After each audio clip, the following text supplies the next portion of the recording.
ঊনকোটি জেলার কৈলাসহর কোর্ট চত্বর সংলগ্ন তাজ হোটেলের দোতলায় মানসিক ভারসাম্যহীন এক মহিলাকে ধর্ষণের ঘটনায় চাঞ্চল্য ছড়ালো। সিসিটিভি ফুটেজে ধরা পড়া এই পাশবিক দৃশ্য প্রকাশ্যে আসতেই ক্ষোভে ফুঁসছে স্থানীয় মানুষ।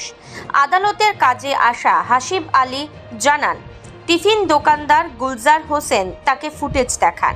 সেখানে দেখা যায় 14 ও 15 তারিখে এক যুবক ঘুমন্ত মহিলাকে ধর্ষণ করছে। হাসিব অবিলম্বে মহিলা থানায় খবর দেন এবং দোষীর কড়া শাস্তির দাবি করেন। অভিযুক্তের ছবি স্পষ্ট হলেও পরিচয় এখনও জানা যায়নি। এক অসহায় মহিলার উপর এহেন নৃশংসতা সমাজে নৈতিক অবক্ষয়ের দৃষ্টান্ত বলে মনে করছে সকলে। সাধারণ মানুষের সোজা সাপটা দাবি, দোষীর দ্রুত গ্রেপ্তার ও দৃষ্টান্তমূলক শাস্তি চাই।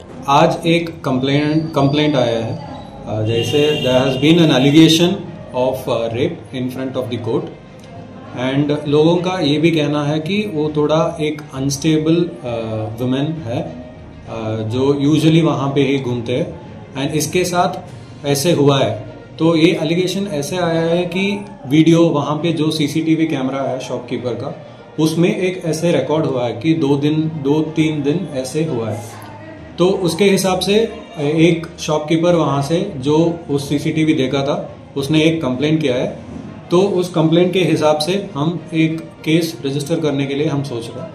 अभी तक कुछ सॉलिड एविडेंस नहीं मिला है, लेकिन उस सीसीटीवी को देख के हमें एक अक्यूज्ड पर्सन हमें जो उस सीसीटीवी से हमें दिखाई दिया उनको हम अभी अप्रहेंड करके अरेस्ट करके रखे हैं।